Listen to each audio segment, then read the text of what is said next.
Di ketinggian, manusia kecil. Ego tak bisa menaklukkan gunung.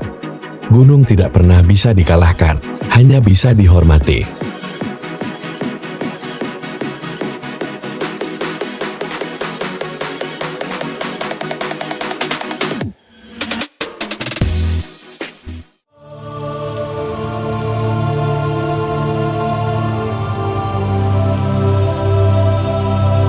Menuju salju abadi. Kabut tipis menyelimuti puncak-puncak bergerigi yang menjulang ke langit. Suara angin berdesing, suara latar narator masuk perlahan. Di ujung timur Nusantara, di atas hutan-hutan lebat Papua, berdiri atap Indonesia yang menantang langit dan manusia. Gunung Jaya Wijaya, tempat salju abadi di negeri tropis. Tempat di mana banyak jiwa teruji dan sebagian tak pernah kembali.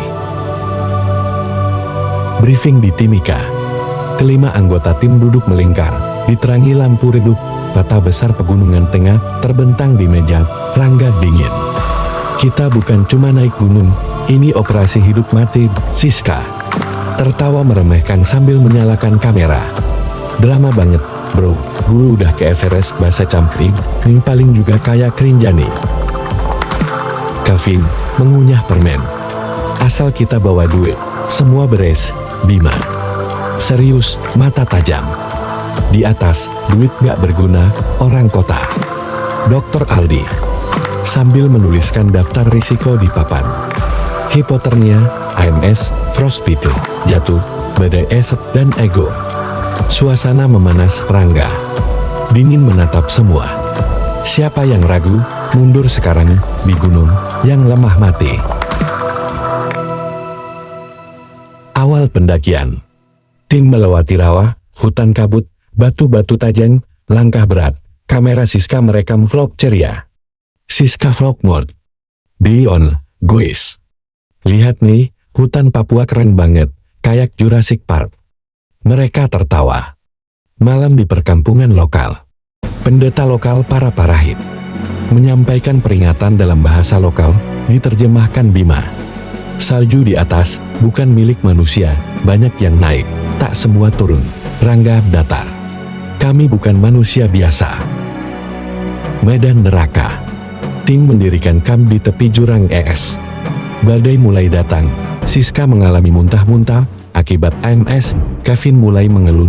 Kevin, sialan, ini gila, nggak ada sinyal, gue kapot. Rangga, tegas mundur. Silakan, tanda tangan surat risiko, kau sendiri yang tanggung BIM air pelan. Kita udah masuk kawasan roh gunung, jangan main-main. Siska tertawa. Ayolah, semua gunung sama aja. Bima tajam. Tidak semua gunung sama, Montage. Mereka melewati dinding es vertikal, menggigil, napas tersengal, cuaca makin buruk. Insiden pertama. Kevin mencoba memanjat sendirian tanpa proteksi. Dia terpeleset, jatuh ke celah es, jeritanya menghilang ditelan angin. Semua terdiam, Aldi panik. Kita harus turun, Rangga marah. Kita lanjut. Dia yang cari mati. Siska mulai ketakutan. Apa kita akan jadi korban berikutnya? Bima memegang salib kecil di lehernya. Salju di atas menelan yang tongkat.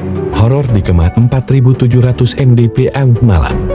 Suara aneh di luar tenda, seperti tangisan perempuan. Bayangan melintas di luar. Siska gemetar. Kalian dengar itu, Aldi? Itu cuma angin, Kargi. Bima pelan. Bukan itu suara yang pernah saya dengar waktu kakakku hilang di sini. Rangga, diam semua. Besok kita summit attack. Siapa yang takut, tinggal sunyi. Hanya suara badai. Siska menangis diam-diam.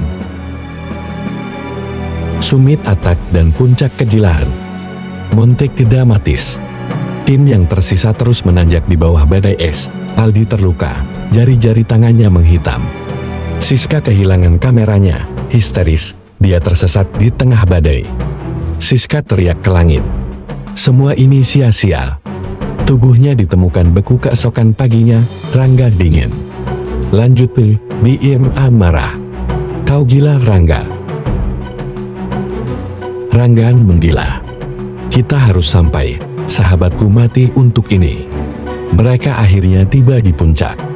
Rangga teriak ke langit. Kita menang. Tangisan, tapi kemenangan yang sunyit, kosong. Pulang tanpa kemenangan. Dalam turunan, Rangga terpeleset, jatuh ke jurang. Bima hanya bisa berteriak tanpa daya. Bima menangis, berdoa. Semoga Tuhan menerimamu, Rangga. Bima kembali ke kampung. Dia membuat tugu batu dan salju, menancapkan bendera kecil Indonesia, dan foto Rangga, Kevin, Siska. Di ketinggian, manusia kecil. Ego tak bisa menaklukkan gunung. Gunung tidak pernah bisa dikalahkan, hanya bisa dihormati. Pesan akhir.